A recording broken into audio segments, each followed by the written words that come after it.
All right, welcome back to Tahoe today. We are here with Shelly Thompson of the South Tahoe Public Utility District. How are you today, Shelly? Good. How are you on this sunny Tuesday? Oh, it just looks like it's going to be a gorgeous week this week, but we need to get to some serious business here. I know it's a tough one, always to talk about rate increases now, but there are things that you guys need to fund out there, and you're here to tell us a little bit about that, aren't you? I am, yes. So, South Tahoe Public Utility District, our board of directors is considering rate changes.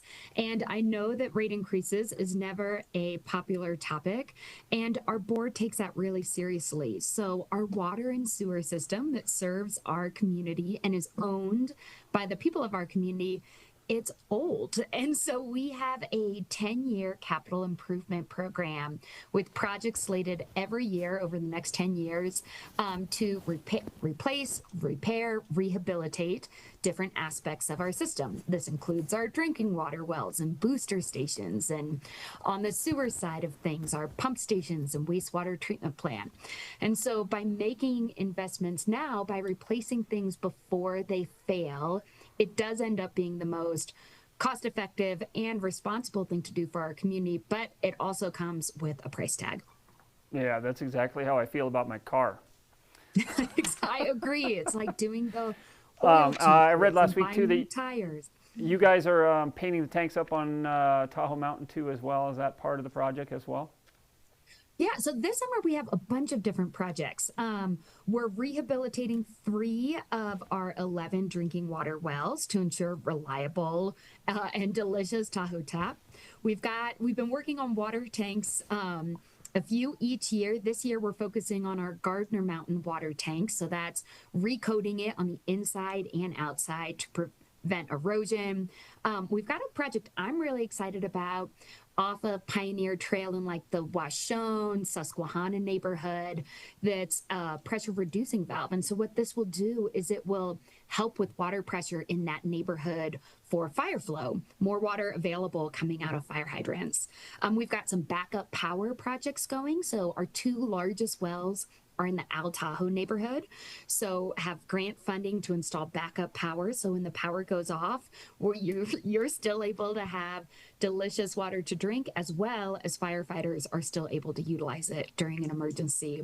And then always my favorite projects are our water line upsizing projects. So in the Bijou neighborhood, we have a section where the neighborhood has 2-inch water mains. So we're upsizing these to 6 and larger inch water mains, installing hydrants every 500 feet. So a great project for that neighborhood, especially in terms of fire.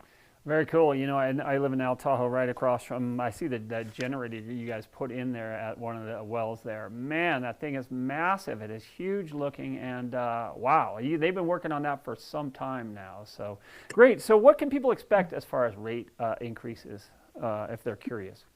Yeah, so what the board is looking at right now. So last year, we hired a rate consultant to look over the next 5 years at rates, how to fund this 10-year list of capital projects.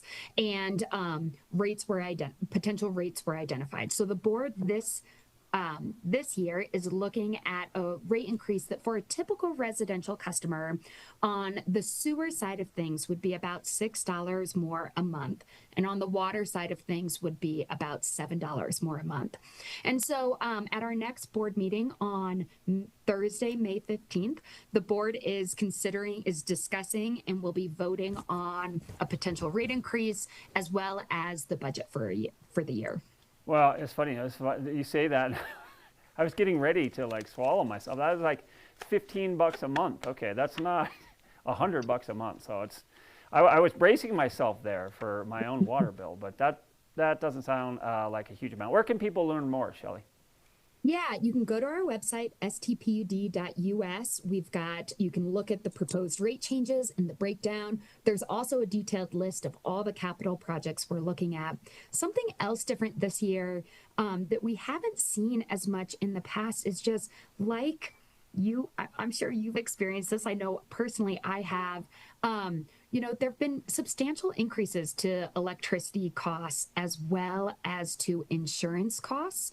And we're also experiencing that. We have 80 field facilities that all have insurance, and we're Liberty Utilities' largest customer in the basin. And so we're feeling those impacts too. And these rate increases will help both build incredible capital projects as well as just keep up with those increasing costs that unfortunately we're all experiencing. All right, that's Shelley Thompson down at South Tahoe Public Utility Districts. Thanks for checking in, Shelley.